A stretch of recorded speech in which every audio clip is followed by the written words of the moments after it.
佛陀身边的关键人物下，爱与权力的执着，爱和野心，看起来是两件事，但在佛陀眼里，他们是同一个东西。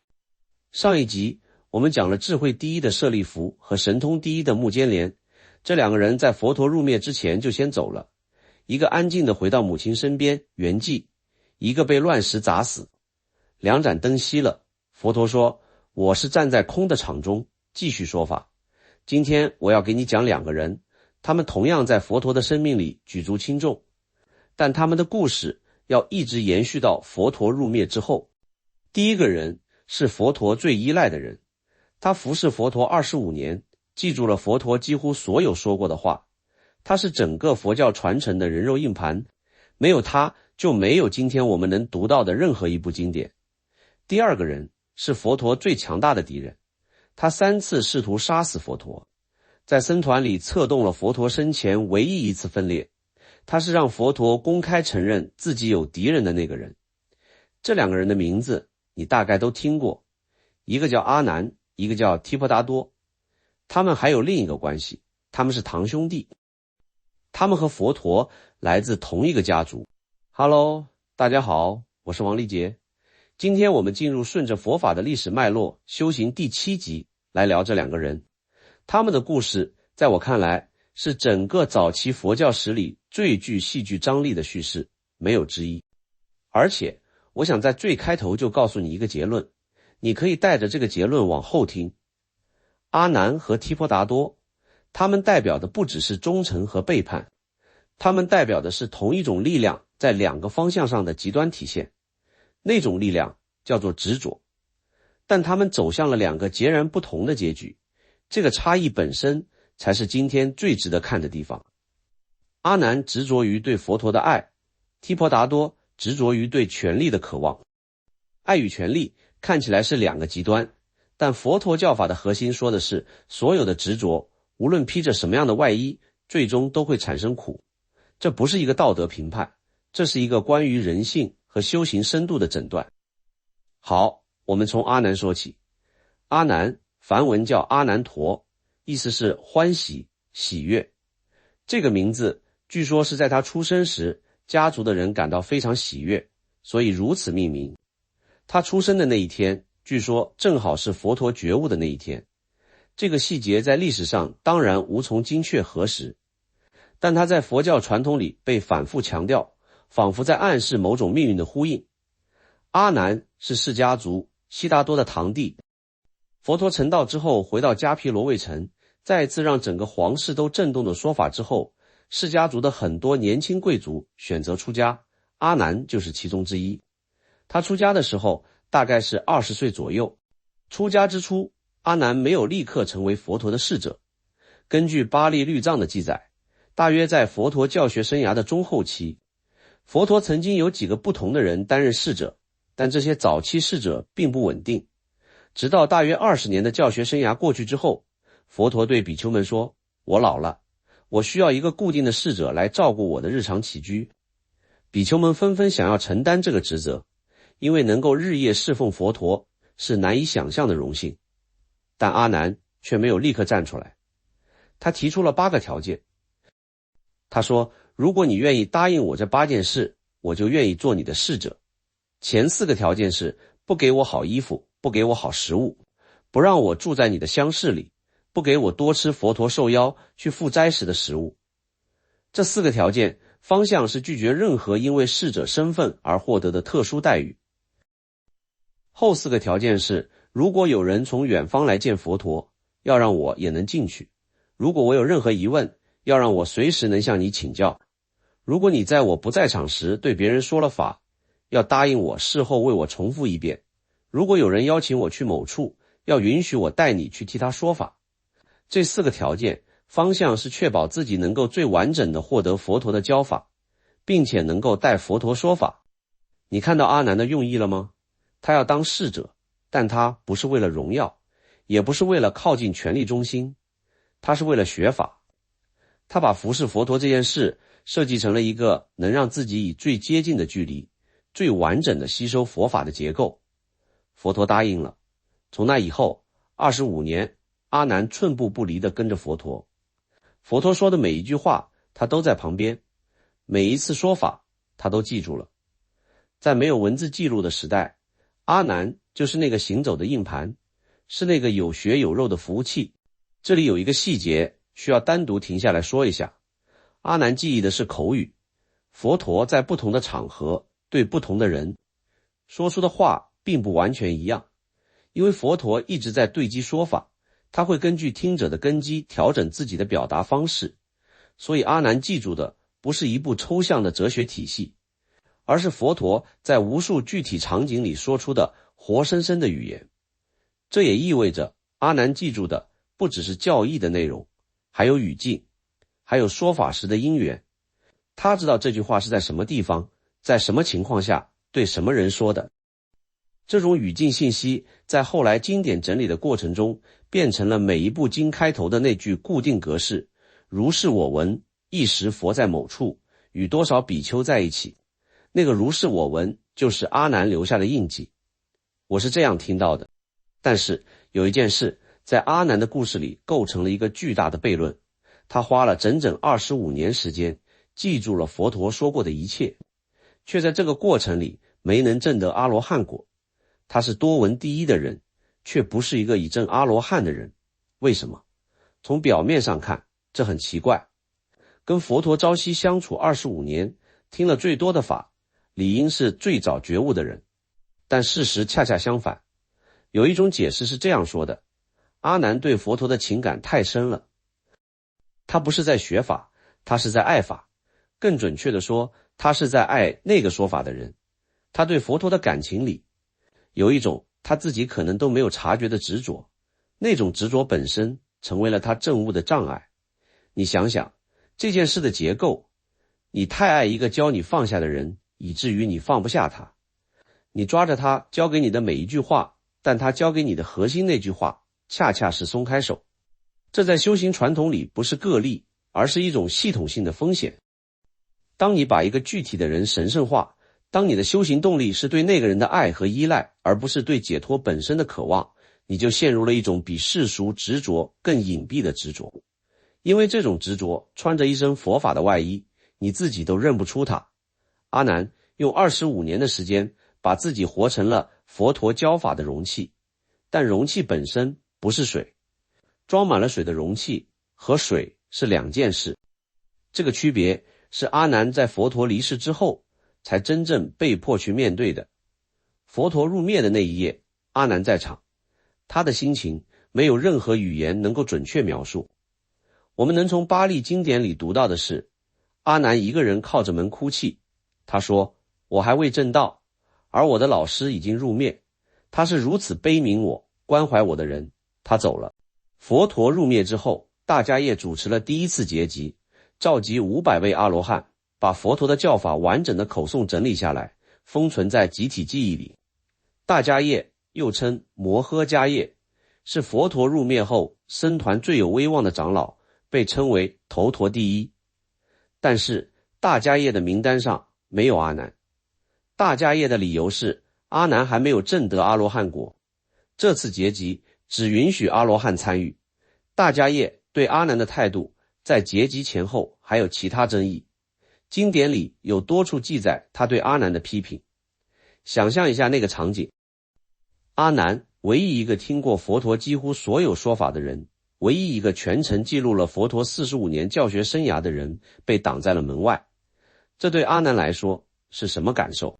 据说就在结集开始的前一夜，阿难知道了这件事，他在那一夜终于证得了阿罗汉果。不是在平静的禅修中，不是在佛陀座下，而是在最后的压力下，在他知道自己将要面对历史的那一夜，他放下了。关于他是如何放下的，巴利注释传统里有一个说法，他那一夜在经行和禅坐之间来回努力用功，但怎么也进不去。后来他决定去睡觉，在躺下的那一刹那，头还没碰到枕头，身体还没完全放下，他觉悟了。你注意这个时刻，不是在最努力的时候，是在放弃努力的那个间隙，不是身体躺下了，是心里那个我一定要证悟的念头松开了。第二天，阿难走进了结集的会场，他是唯一一个能够诵出所有经典的人，他用自己的声音把佛陀的教法一字一句还原。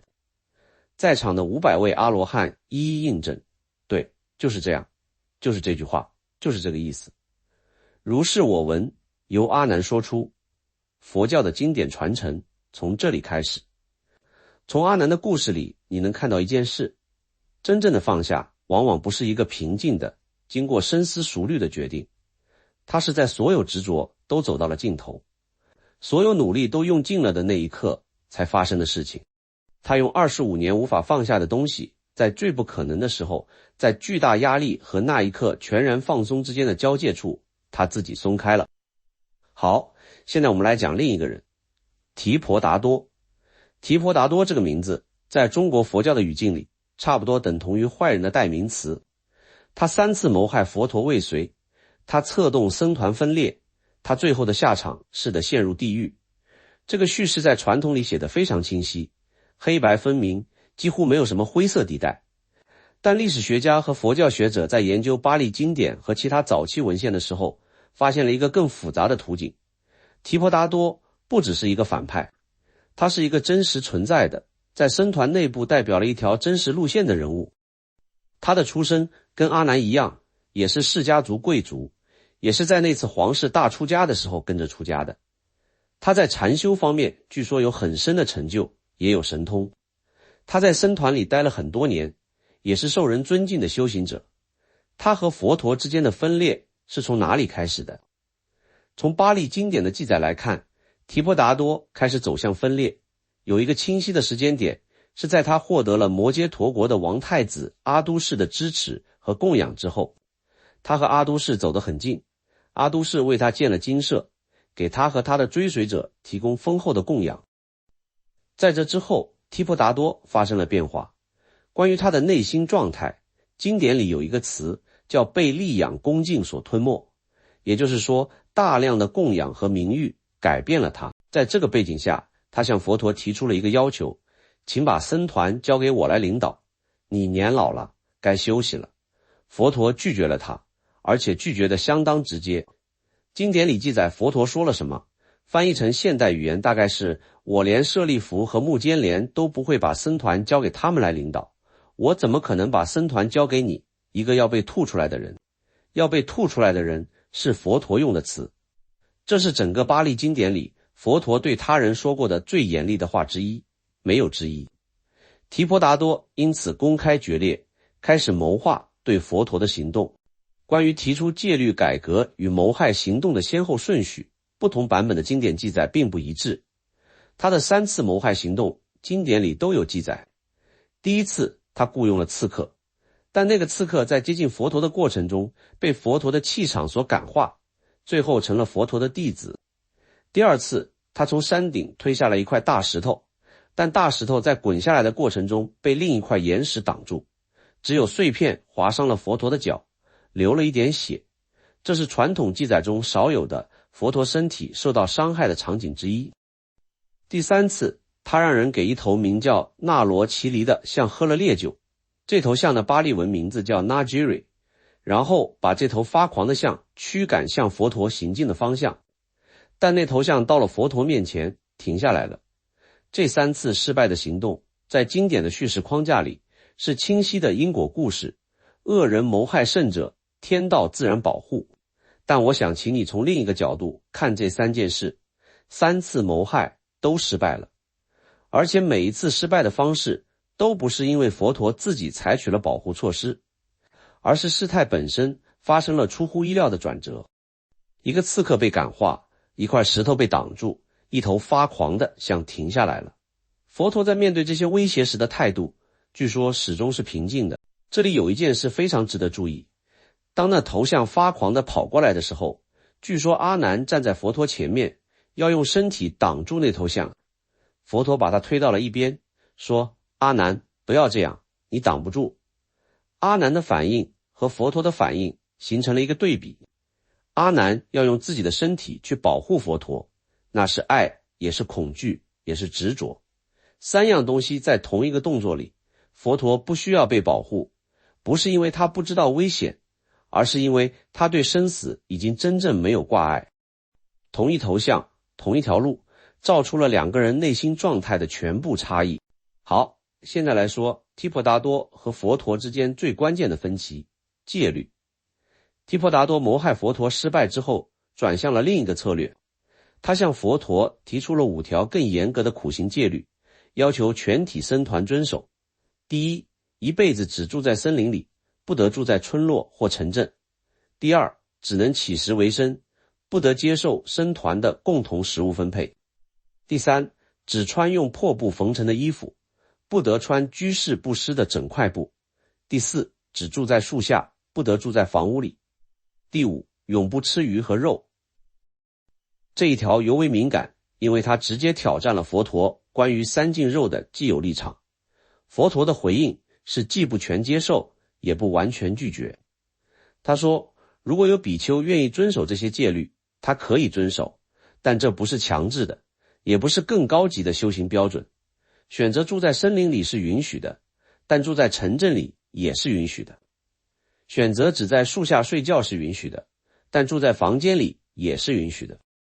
然后提婆达多做了一件事，他公开宣布佛陀是一个不严格的修行者，他允许弟子们过着太舒适的生活，这是对修行的妥协。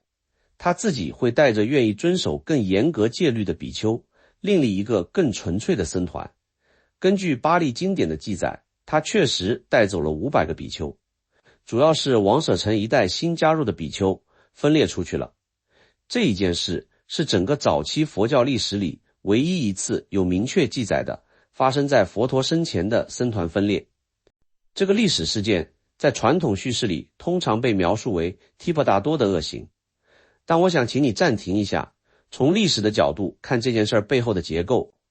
提婆达多提出的那5条苦行戒律，它们本身是严格意义上的错误吗？不一定。在古印度，苦行是普遍被尊重的修行方式，社会对于苦行者有很高的敬重。提婆达多的主张代表的是一条在社会上极为正统的，可以产生广泛社会认同的修行路线，而佛陀的立场是一个更难被理解的中间路线，不苦行，也不放纵，不强制所有人遵守同一套生活方式，允许根据个人情况有所不同。这个立场从传播的角度来说是比较难推销的。苦行是可以展示的，可以被看见的，可以在社会上产生直观的敬重效果的。但中道，你怎么展示中道？你没法拍一张照片说，你看，这就是中道。更深一层，提婆达多的路线对那500个选择跟着走的比丘来说是有真实吸引力的。那些比丘未必都是被提婆达多欺骗的，他们之中很可能有人是真诚地认为更严格的苦行是更接近解脱的路。他们的选择未必是因为提婆达多，而是因为他们自己对修行路线的真诚判断。后来舍利弗和目犍连奉佛陀之命去找那500个比丘，把他们带了回来。经典里说，提婆达多在睡梦中被告知这件事，一口热血从嘴里吐出来。关于这之后提婆达多的结局，不同的经典有不同的版本，但几乎所有版本都记载他最终堕入地狱。这是传统的叙事。但还有另一个历史细节，来自中国晋朝的僧人法显在印度旅行时留下的游记。